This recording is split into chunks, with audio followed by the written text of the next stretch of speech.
Hey there, viewers. It's been a wild week on Wall Street, folks. President Trump dropped a bombshell slapping new tariffs on goods from China. The market did not like this one bit. Stocks tumbled as investors worried about a full-blown trade war. This is serious stuff, people.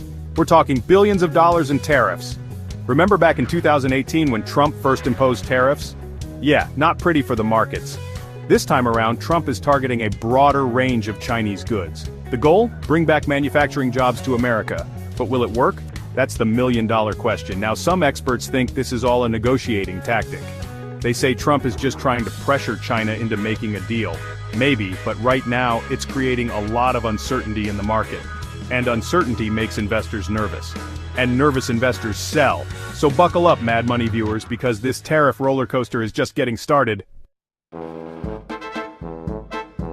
China didn't just sit back and take it, folks. Oh no. They hit back with retaliatory tariffs of their own.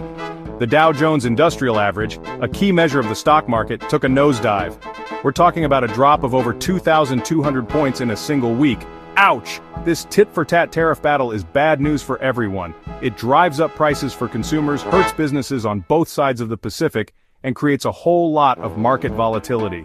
Investors hate uncertainty, and this trade war is about as uncertain as it gets. But hey, it wasn't all doom and gloom this week. The S&P 500, another important stock market index, actually ended the week up slightly. How is that possible? Well, tech stocks and healthcare companies performed well, offsetting some of the losses from the trade war fears. Despite all the tariff drama, there's a glimmer of hope, folks. The US and China are back at the negotiating table. That's right, they're actually talking. The Biden administration even agreed to suspend some tariffs to create a more positive atmosphere for the talks. Now, I'm not saying a deal is imminent. There are still some major sticking points between the two economic superpowers. But hey, at least they're talking. And any progress in these trade negotiations would be a big positive for the markets. In the meantime, investors are left trying to navigate this volatile market. My advice? Don't panic. Keep your eye on the long term and focus on companies with strong fundamentals.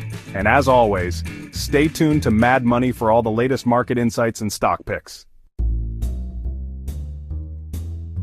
Let's move on to some good news, shall we? The US economy added a healthy 236,000 jobs in March. That's a good sign that the economy is still growing, even with all the trade war worries. And the unemployment rate held steady at 3.6%. Not too shabby. The Federal Reserve, our nation's central bank, is also keeping a close eye on the economy. They're considering hitting the pause button on interest rate hikes. That's right, after months of raising rates to combat inflation, the Fed might be ready to take a breather. And how about those tech giants? Apple and Microsoft both reported strong earnings this week. Apple's iPhone sales are booming, and Microsoft's cloud computing business is on fire. These tech titans are proving once again that they're a force to be reckoned with. So there you have it, viewers. It's been a wild week with plenty of ups and downs. But remember, stay calm, stay informed, and stay invested. Do like, subscribe, and share the video.